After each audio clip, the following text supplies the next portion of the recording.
అందమైన చర్మ సౌందర్యం మీ సొంతం. Second aqua radiance deep cleansing gel. ఆ జీవగాడు ఎప్పటికైనా జీవితంలో పైకి రావాలంటాడు. రోజు ఇంత పైకి వస్తాం తెల్లడికి. రే మనం దొరికిన వాళ్ళ దగ్గర అప్పు చేసి తాగెత్తనం. ఇలా ఎన్నాళ్ళు ఇచ్చే వాళ్ళు ఉన్నన్నాళ్ళు తెలిసిన వాళ్ళందరూ అయిపోయారు, ఇంకెవరు మిగిలారా? అందుకే నేను ఎప్పుడు అంటూ ఉంటాను సర్కిల్ పెంచమని. ఒక రెండో పెంచుకుందామన్నా ఎవడు కోఆపరేట్ చేయట్లేదా? మనం చూస్తేనే జంప్ అక్కడ. అరే వడ్డీ ఎంతైనా పర్వాలేదు, అప్పు ఏంట్రా అంటే ఒక ముందు రాడే. ముందుకు వస్తే వాళ్ళు వెనక్కి వెళ్తారని భయం. భయం భయం భయం, ఎక్కడ చూసినా భయం. ఎన్నాళ్ళు భయం? మనల్ని చూస్తే మనకే పరమ అసహాయం చేస్తుంది. మనకే కాదు, ఊళ్ళో వాళ్ళందరికీ కూడా అదే ఫీలింగ్. అందరూ డిగ్రీ 3 సంవత్సరాలు చదివి పాస్ అయితే మనం 6 సంవత్సరాలు చదివి పాస్ మరి ఉద్యోగం ఎవడి? ఉద్యోగాలు ఇవ్వక, అప్పులు ఇవ్వక, తాగేది ఎలాగా, బతికేది ఎలాగా? అరే మనం మాత్రం మనుషులం కాదా? మనకి కోరికలు ఉండవా? ఇప్పుడు మనం ఆలోచించాల్సింది అది కాదు, రేపటికి ఎవరిని చంపాలి. కాలనీలో ఎవరు సార్?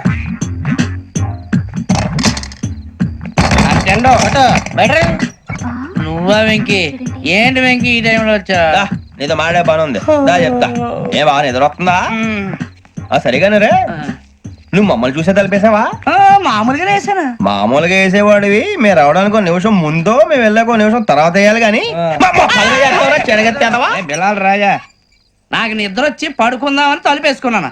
అయినా నా ఇంటి తలుపులు నేను అడిగేసుకోవాలంటే తప్పు చేసిన కాక ఇంకా గేర్ సమాధానం చెప్తావా? మీ ఇంట్లో పెళ్లిడికి వచ్చిన ఆడపిల్లలు ఎదురున్నారు. ఇది అమ్మాయిలు మీతో ఎప్పుడైనా యథాశాలేసానా? విన్నారా? అడుగు తలుపులు వేసావు. అనవసరంగా గొడవ ఎందుకు ఇక్కడి నుంచి వెళ్ళండి. గొడవ? మీ ఇంటి మీద పడి ఎప్పుడైనా గొడవ చేశానా బిని గారు? లేదు బాబు. విన్నారా? చెప్పు, మమ్మల్ని చూసి తలుపులు ఎందుకు వేసుకున్నావు? అరే మాకు అప్పించిన వాళ్ళు కూడా మమ్మల్ని చూసి ఎప్పుడు తలుపులు వేసుకోలేదు. ఏం చేయాలి? మరి నువ్వు ఎందుకు వేసుకున్నావు? బాబు టప్ అయిపోయింది, బుద్ధి తక్కువ వేసాను చాలా. అంటే మా మొఖాల మీద తలుపులు వేసామని ఒప్పేసుకుంటున్నావు? ఒప్పుకుంటున్నాను. సరే ఇప్పుడు చెప్పు, మా మొఖాల మీద తలుపులు వేసేంత తప్పు మేము ఏం చేసామరా? అయ్యో బాబు, తప్పైపోయిందని అంటున్నారు కదా, వదిలేయండి బాబు. అదే తప్పు మేము చేసి మమ్మల్ని వదిలేయమంటే మీరు వదిలేస్తారా బిని గారు? తప్పని ఒప్పుకుంటున్నాడు కదా అయ్యా. ఇప్పుడు టైం 11 అయింది, వెళ్ళి పడుకోండి. 11 అయిందా? కొమ్ము ఉంచాడు కదా. నాకు సంబంధం ఏంటి? ఉంది, సంబంధం ఉంది. 11 గంటలకి నా క్లోజ్ ఫ్రెండ్ ఢిల్లీ వెళ్తున్నాడు. 5,000 అప్పిస్తానని ఎయిర్పోర్ట్ రమ్మని చెప్పాడు. నీ గొడవలో పడి ఆ సంగతే మర్చిపోయాను. ఇప్పుడు నాకు జరిగిన నష్టానికి భర్తీ ఎవరు చేస్తారు? మీరా మీరా మీరా? ఎవడు పడితే ఎందుకు చేస్తాడా భర్తీ? మళ్ళీ వాడి నువ్వు తప్పు చేసా వాడే చేస్తా. దానికి కారణం ఈ 10 మనిషే కదా. వాడే చేస్తా. ఏంటే చదువుకుంటున్నావా? చదువుకో చదువుకో. దేనైనా వెనక్కి తీసుకురావాలం గానీ కాలం వెనక్కి తీసుకురావడం ఎవడి వల్ల కాదు. టైం విలువ గురించి నువ్వు మాట్లాడడం. నువ్వు ఎలా పోతే నాకెందుకులే. ఏమ్మా నీ పూజ అయిందా? తలకే పట్టేసింది, కాస్త మజ్జిగుంటే ఇవే. మా నాయనే అందరూ పొద్దున్నే లేచి టీలు కాఫీలు అడుగుతుంటే నువ్వు మాత్రం మజ్జిగ అడుగుతున్నావురా. కాఫీలు టీలు తాగే స్టేజ్ వాడు ఎప్పుడో దాటిపోయాడు. రాత్రి తాగింది దిగాలంటే మజ్జిగే తాగాలి. నువ్వు తల దించుకోవడం ఎందుకురా? నీలాంటి యదవనగానందుకు నేనే దించుకోవాలి తల. రాత్రి సుబ్బారావు గారి ఇంటి మీద గొడవకి వెళ్ళేవంటగా. అలా చెప్పాడు మీకు? ఏ మళ్ళీ గొడవ కెడతావా? నీ దెబ్బకు భయపడి రాత్రి తలుపులు తీసి పడుకున్నారంట. తెల్లారగా టైంట్లో దొంగలు పడ్డారు. ఇంట్లో ఉందిలేండి, పట్టుకుపోవడానికి అక్కడ కూతురు తప్ప. ఎన్నాళ్ళు ఇలా బేవర్స్గా తిరుగుతావురా? ఇన్నాళ్ళని ఏం ఫిక్స్ అవ్వలేదండి. చిచి నాన్న, అమ్మా, కంబైన్ స్టైల్స్ కి ఫ్రెండ్స్ ఇంటికి పిలుద్దాం అంటే వీడికి భయపడి ఎవరు రావడం లేదు. నేనేం చేశానే? వాళ్ళ వంక అదోలా చూస్తున్నావంట. గొప్ప ఫిగర్ అని అదోలా చూస్తాను. ఏదో మోహాలు వేసుకొని చదిగా ఆ గొంతు ఆ వాలకం చూడలేకపోతున్నాను రా బాబు. చిన్నప్పుడు వచ్చి నా అలాగే ఉన్నావు, తెగ ముడిచిపోయారు. ఇప్పుడు నచ్చట్లేదు నాన్నగారు మీకు? నేను యదవలతో డిస్కస్ చేయను. నేను చేస్తాను.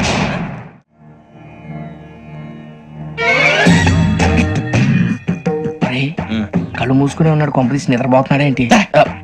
ధ్యానం. కళ్ళు మూసుకొని ఎవరినో కాంటాక్ట్ చేస్తున్నారు. అవునా? అబ్బా రామ్ ప్రసాద్, నీకు నిజం చెప్పాలంటే బాధగా ఉంది, కానీ చెప్పక తప్పదు. ఎందుకంటే అది నిజం కాబట్టి. Correct sir, correct. ఏంటి సార్ అది? నీకు 40 ఏళ్ళు వచ్చే వరకు కష్టాలు తప్పవు. గురుజీ, అవి మామూలు కష్టాలు కావు, అష్ట కష్టాలనే చెప్పాలి.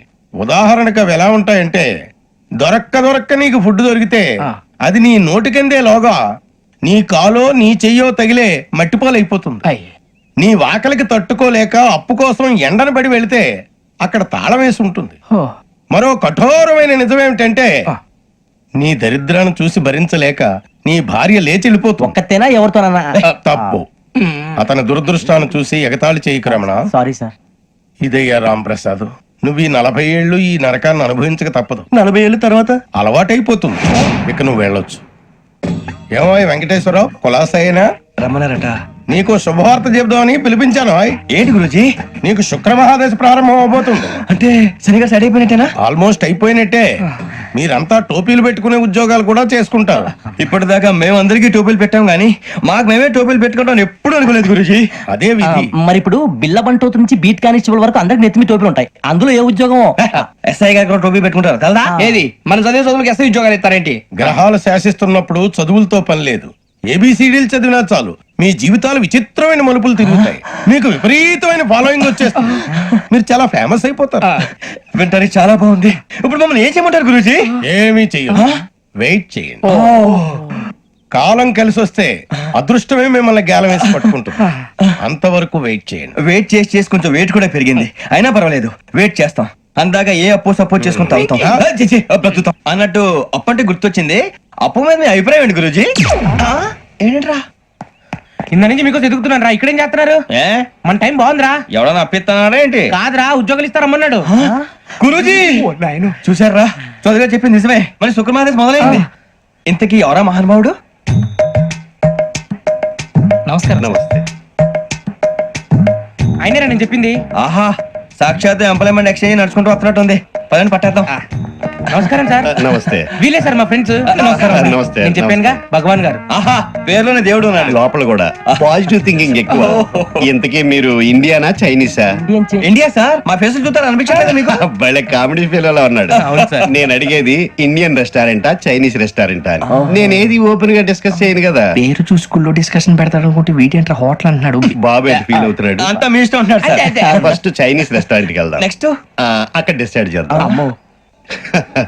చాలా ఇబ్బంది పడుతున్నట్టున్నారు. నువ్వు చేత్తో తినే బాబు. నేను జనరల్ గా చైనీస్ ప్రిఫర్ చేస్తాను. ఫ్యాట్ కంటెంట్ తక్కువ ఉంటది కదా. రేపు నుంచి మేము కూడా ఇదే ఫాలో అవుతాం. ఇంతకీ మీకు స్టీల్ ప్లాంటా, షిప్ యార్డా, ఏషియాడా, జింక, బంకా? బంకా? హెచ్పిసిఎల్. ఇవన్నీ దేనికి సార్? దేనికేంటి? ఉద్యోగం చేయడానికి. మీకు ఎందులో కావాలో చెప్పండి. నేను అమలపోతున్నారా? ఏంటయ్యా డిస్కషన్స్? మాకు నీ ఛాయిస్లు ఉంటాయి అనుకోలేదు. మీరు సడన్ గా జింకు బంకు అంటే సింక్ అవడానికి కొంచెం టైం పట్టింది. అదే అదే జేసీ గారు టోపీలు పెట్టుకుని ఉద్యోగం అన్నారుగా. వీటిలో టోపులు పెట్టుకునే జాబ్లు ఎక్కడ ఉన్నాయండి? అన్నిటిలోనే ఉంటాయి. వాటిలో కూడా ఉంటాయి. వాచ్మెన్ ఉద్యోగం కావాలా? ఇంతకీ మీరు అనే జాబ్ ఏంటి సార్? నేను చెప్పేది టోపులు పెట్టుకునే ఉద్యోగం కాదు, టైల్ కట్టుకునే ఉద్యోగం. అది టైల్ కట్టుకోవటం మాకు రాదు. వాళ్ళు కడతారులే. ఇంతకీ మీకు జిఎం కావాలనా, ఏ జిఎం కావాలనా? అతను పిలుస్తున్నాడు చూడు బాబు. జిఎం అడిగితే ఎలా ఉంటుందంట? ఏజీఎం అంటే వెంటనే కొంచెం పెద్దదిగా ఉంది. ఏజీఎం ఇప్పించండి సార్. అనుకున్నాను నువ్వు ఇది అడుగుతావని. జిఎం అంటే జనరల్ మేనేజర్, ఏజిఎం అంటే అసిస్టెంట్ జనరల్ మేనేజర్. తూచండి, మాకు జిఎంఏ కావాలి సార్. అది సరే కానీ భగవాన్ జీ, ఈ ఉద్యోగాలకి టోపులు పెట్టుకుని వెళ్ళొచ్చా? నీ ఇష్టం వచ్చినట్టు వెళ్ళొచ్చమ్మా. అయితే నాకు జింక్ లో నాకు స్టీల్ ప్లేట్ నాకు బంకులో కన్ఫ్యూజ్ చేయగానే ఆయన్ని అందరికి ఒక చోట ఇప్పించండి సార్. కలిసి పని చేసుకుంటాం. జీతం ఎంతండి? 30,000 అంటే 40,000. వడ్డీ ఎంత? అప్పు కాదయ్యా, నీకు ఇచ్చే జీతం. అంటే తిరిగి ఒక్కలేదా? ఫ్రస్ట్రేషన్ లో ఉన్నట్టున్నాడు. అవునండి. నువ్వు ఇచ్చిన వాళ్ళు తీసుకోరు. మాకు అవసరం కూడా అదే. అంతేకాదు ప్రతి నెల గ్రాట్యుటీ, పిఎఫ్, సిఎఫ్. బియ్యం కూడా సార్? ఏ నువ్వు యాక్ట్ చేస్తావా? భగవాన్ జీ, మీరు ఇదంతా ఎందుకు చేస్తున్నారు? ఊరికే మాత్రం కాదు. నేను మంచోడని చెప్పి నా కారు పెట్రోల్ లేకుండా వెళ్తుందా? వెళ్దాం. నేను ఇచ్చుకోవాల్సినవి ఉంటాయి కదా. ఇలా చూడు, అందుకని ఉద్యోగానికి వాళ్ళ ఆకారం తీసుకుంటా. మా గెటబుల్ చూసి మీరు అపార్థం చేసుకుంటున్నారు. మాకంత పొజిషన్ లేదండి బాబు. పోనీ నలుగురు కలిసి ఉద్యోగం చేసుకోవచ్చా? మీ దరిద్రం నాకు అర్థమైంది. థ్యాంక్స్. మీ నలుగురు కలిసి ఓ 1,00,000 రూపాయలు ఇవ్వండి చాలు. ఇవ్వండి. భగవాన్ జీ, మీతో నాకు కుదరదండి. మీరు తేడా మనుషులా ఉన్నారు. చూడటానికి అలా కనపడతాం కానీ తేడా మనుషులు కాదండి. ఇది ఎంతో లెక్క పెట్టండి. 5,000 తగ్గిందండి. ఆ విషయం నాకు ముందు చెప్పాలి కదా. ఇది తేడాతనం కదా. సర్దుబాటు కాక జరిగిన పొరపాటు. మా దరిద్రం మీకు తెలియదు కాదు. మీ ప్రాబ్లమ్స్ నాకు అనవసరం అండి. ఇప్పటికే మీ మూలంగా 3,00,000 బొక్క తెలుసా? మీరు ఫేస్ అంత చిరాగ్గా పెట్టకండి. రే ఆ గొలుసేవరా, తొందరగా ఎవరా, ఆయన కోపం వస్తుంది. ఇదిగో తీసుకోండి. తీసుకోండి ప్లీజ్. భగవాన్ గారు తీసుకోండి సార్ ప్లీజ్. భగవాన్ గారు, మీ కోపం తగ్గిందా? కోపం కాదు వెంకటేశ్వర గారు, ఎందుకో భరించలేను. అది నా బలహీనత. ఇవన్నీ వదిలేయండి, ఇంకోసారి పొరపాటు జరగదు. మేము ఎప్పుడు జాయిన్ అవ్వాలో చెప్పండి, కొత్త బట్టలు కొనుక్కోవాలి. మీరు ఆ పనిలో ఉండండి. పొద్దున్నే గుడికి వెళ్ళి 9:30 కల్లా, మొన్న వచ్చారే ఆ ఆఫీస్కి వచ్చేయండి. మీ అపాయింట్మెంట్ ఆర్డర్స్ రెడీగా ఉంటాయి. 8:30కి వచ్చేస్తాం. మీరు వచ్చిన వాళ్ళ తలుపులు తీరు. మీ కంగారు నేను అర్థం చేసుకోగలను. ఇంతకాలం పని లేక స్తంభించిపోయిన మీ జీవితాలు ఇక నుంచి వేగం పుంజుకుంటాయి. ఆయన ఉన్నారా? ఎవరు? భగవాన్ గారు. మీరెవరు? ఆయన క్లోజ్ ఫ్రెండ్స్. సరే లోపల రండి. పదా సార్ వీళ్ళు భగవాన్ క్లోజ్ ఫ్రెండ్స్ అంటారు. సరే నువ్వు వెళ్ళు, నేను మాట్లాడతా. సార్ మీరంతా భగవాన్ స్నేహితులా? అవును, అలాంటి స్నేహితులు ఉన్నందుకు గర్వపడుతున్నాం. సరే, ఏంటి సంగతి? ఏముంది, మా అపాయింట్మెంట్ ఆర్డర్ చేస్తే పట్టుకులు చేరిపోతాం. ఈ రోజు గురు పౌర్ణమి, మంచి రోజు. అపాయింట్మెంట్ ఆర్డర్ ఏంటి? మీకు అందాల్సిన నీకు అందనట్లేదు. ఏంటది? ఏంటంటావేంటి? ఒక్కోడు 25,000 ఇచ్చాం. భగవాన్ గారి హెల్పింగ్ నేచర్ కాబట్టి తక్కువ రేటుకి ఒప్పుకున్నాడు. ఇంతకీ ఇది ఏ ఆఫీసో మీకు తెలుసా? తెలుసుకోవాల్సిన అవసరం మాకు లేదు. కానీ చెప్పాల్సిన అవసరం మాకుంది. యాంటీ కరప్షన్ బ్యూరో, అంటే అవినీతి నిరోధక శాఖ. లంచం తీసుకోవటమే కాదు, ఇవ్వటం కూడా నేరం. మీ భగవాన్ గారు ఒక 420. మా బాబుకి ఇన్ని తిట్లు వచ్చిన విషయం నిన్నే తెలిసింది నాకు. ఇంతవరకు మా బాబు నా ఒట్టుమే చేయలేదని మీ అందరితో గర్వంగా చెప్పుకునేవాడిని. First time man handing record 5,000 తక్కువ నా గోల్ చెలుగు లాగేస్తాడు. అరే కోపడకండి రా, వాడు ఇక్కడే దొరుకుతాడని మా ఫ్రెండ్ చెప్పాడు. తొక్క దొరుకుతాడు. జింక్ లో కావాలనా, బంక్ లో కావాలనా, స్టీల్ ప్లాంట్ లో కావాలనా, షిప్ యార్డ్ లో కావాలనా, అంటే ఎక్కడ పడితే అక్కడ ఇప్పిస్తారా సార్? ఎక్కడ పడితే అక్కడ ఎలా కావాలంటే అలా చేసుకుందాం, ఇబ్బంది ఏమీ లేదు. ఆపరేషన్ లో కావాలనా, అవి గేమ్స్ కదా సార్. ఆ స్పోర్ట్స్ కోటాలు ఏవయ్యా, ఏమైంది సార్? ఉద్యోగాలు ఇప్పించమని ఎంట పడుతున్నారు. నువ్వు టచ్ లో ఫోన్ చేయ. అలాగే సార్.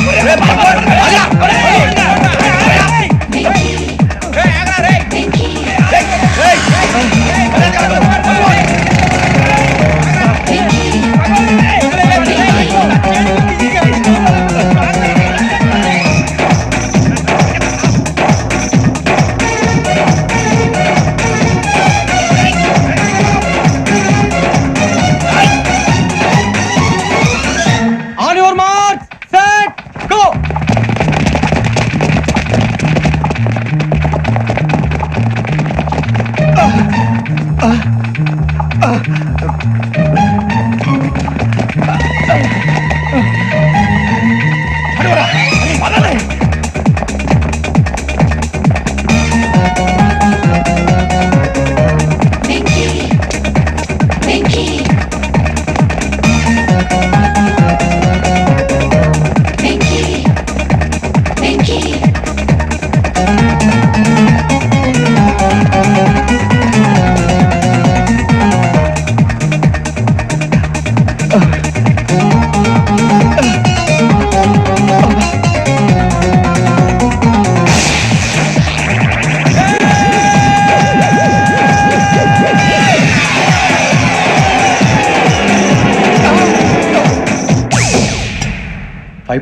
అవును సార్.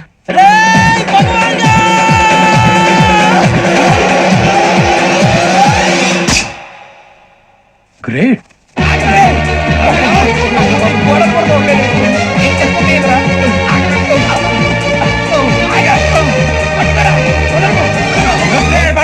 మీ నలుగురు సెలెక్ట్ అయ్యారు. దేనికి? ఎస్ఐ సెలక్షన్స్ లో మీరు ఫిజికల్ టెస్ట్ అన్ని పాస్ అయ్యారు.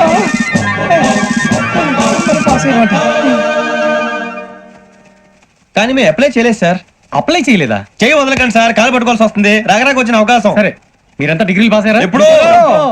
ఓకే, ఇప్పుడు అప్లై చేయండి. Thank you sir. నేను మేనేజ్ చేస్తాను. Thank you sir. మీరు రిటర్న్ టెస్ట్ ప్రిపేర్ అలాగే అవ్వండి. సార్. All the best. రేయ్, ఈ పరీక్షల్లో సమాధానాలని ఏబిసిడ్యూల్లోనే ఉంటాయి. ప్రతి ప్రశ్నకి 4 ఏదో ఒకటి కరెక్ట్ ఆన్సర్. ఏది కరెక్టో మనకు తెలియదు కదరా. నీకు ఏబిసిడ్యూల్ తెలుసు కదా? తెలుసు. అయితే కళ్ళు మూసుకుని 4 ఏదో ఒకటి రాసుకుంటూ పోతాం. మన అదృష్టం బాగుండి అవి కరెక్ట్ అయితే పాస్ అయిపోతాం. ఎస్ఎల్ కూడా అయిపోతాం. వారిని ఏబిసిడీలు వస్తే అసైల్ అయిపోతాం అని తెలిస్తే నాన్న కష్టాలు పడి డిగ్రీలు చేసేవాళ్ళం కాదు కదరా. రెడీ, స్టార్ట్ చేద్దాం.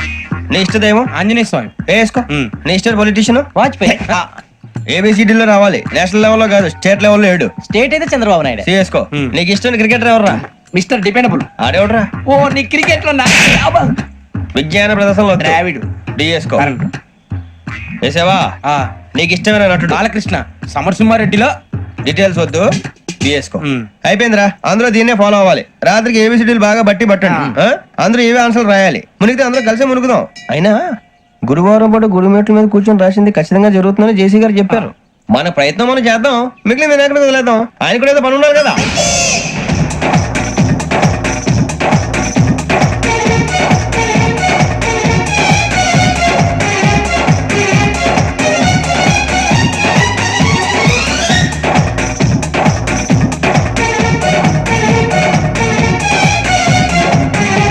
ఏమిటి అప్పుడే వెళ్ళిపోతున్నారు? మేము దేవుడిని నమ్ముకున్నాం, అందుకే ఫాస్ట్. వాళ్ళని నమ్ముకున్నారు, అందుకే లేట్. అర్థం కాల. మా కాన్సెప్ట్ నీకు అర్థమైతే గుండా సత్తావు. వస్తా.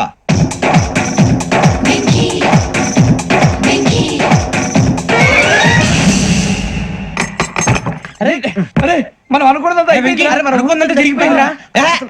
పొద్దున జిరా తెప్పించకండి. ఎవరు పోయారు? నీ దరిద్రం పోయింది.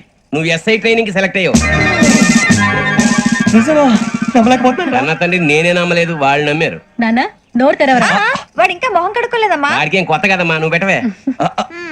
అమ్మా చాలా సంతోషంగా ఉంది. ఈ సంతోషాన్ని వెంటనే చౌదరి గారితో పంచుకోవాలి. డేయ్, ఎవడన్నా సంతోషాన్ని కన్నవాళ్లతోటో కట్టుకున్న దాంతోనో పంచుకుంటాడు. నువ్వు మాట్లాడితే దరిద్రుడు జేసీ గారితో. నాన్నగారు మీకు 1,00,000 సార్లు చెప్పానే అనొద్దని. నేను ఈ రోజు పొజిషన్కి వచ్చానంటే ఆయనే కారణం. జగదాంబ చౌదరి గారు అంటే దైవాంశ సంభూతుడు. అయితే వెళ్ళి అదే వెళ్ళి ఆయన కాళ్ళమివ్వడు. లేవండి. మీరు మామూలు మనుషులు కాదు స్వామి. టోపీలు పెట్టుకుని ఉద్యోగాలు వస్తాయన్నారు. అలాగే జరిగింది. ఏబిసిడీలు వస్తే చాలన్నారు. చివరికి వాటిలతోనే ఉద్యోగాలు తెచ్చుకున్నాం. ఇందులో నాదేముంది? మీ గ్రహాల మూమెంట్ అలా ఉంది. అలా అనకండి. ఆ గ్రహాలు అలా మూవ్ అయ్యేలా చేసింది మీరే. వెంకీ, ఈ ప్రయాణంలో నీకు ఇంకో ప్రయోజనం కూడా ఉందయ్యా. వీళ్ళందరూ ట్రైన్ యాక్సిడెంట్ లో పోతారా స్వామి? కాదయ్యా, ఈ ప్రయాణంలో నీకు అందాల రాశితో పరిచయం ఏర్పడుతుంది. ఆ పరిచయం ప్రణయంగా మారి వివాహానికి దారితీస్తుంది. స్వామి మాకు పొజిషన్ లేదని ఊళ్ళో లేడీస్ అందరూ చాలా చీప్ గా చూస్తున్నారు. ఎలారా బాబు అనుకున్నాను. చల్లటి వార్త చెప్పారు. మరి మాకు నీకింకా కొంతకాలం బ్రహ్మచర్యం తప్పదు. వీళ్ళకి ఇప్పుడు అప్పుడే తొందరగా ఉందిలేండి. మేము బయలుదేరుతాం స్వామి. మిక్సెల్ టచ్ లో ఉంటాం. శుభం. ఒరే బుచ్చిగా ఏంట్రా? సులోచన రాదా? ఒరే మొత్తం అమ్మాయిలే, ఇది ఎక్కుదాం. ఎందుకైనా మంచిది ఒక ఫోన్ ఇరా. అవుట్ గోయింగ్ చేద్దానట్రా మా నాన్న. హలో, ఇప్పుడు మేము స్టేషన్కి వచ్చామండి. ఏ బోగి ఎక్కితే బాగుంటుందో మిమ్మల్ని మాట్లాడుదామని. ఈ రోజు బుధవారం పంచమి, అంటే మకరం నుంచి గురుడు సింహానికి జంప్ అవుతున్నాడు. ఏదైనా ఆడ్ నెంబర్ బోగిలో కూర్చోండి. ఆడ నంబరా? నంబర్లు ఆడ బాగా ఉంటాయి గురూజీ. ఆడ నెంబర్ కాదయ్యా, ఆడ్ నెంబర్, బేసి సంఖ్య. అర్థమైంది. కాపర్ కానీ గురూజీ. ఇక్కడ 4లోనే 7లోనే ఛాన్స్ ఉంది. 7 ఎలాగో సెడ్ నంబర్ కదా, ఇక 4 ఎక్కేస్తాం. 7 అంటే బేసి సంఖ్యే కదా వెంకీ. తెలుసు, సేఫ్టీకి అడిగాను. ఇంతకీ ఏ సైడ్ కూర్చుంటే మంచిదంటారు? నీ రాశి రీత్యా ఈశాన్యంలో కూర్చుంటే బెస్ట్. ఒరేయ్ గురూజీ దెక్కొద్దన్నారు. పదండి.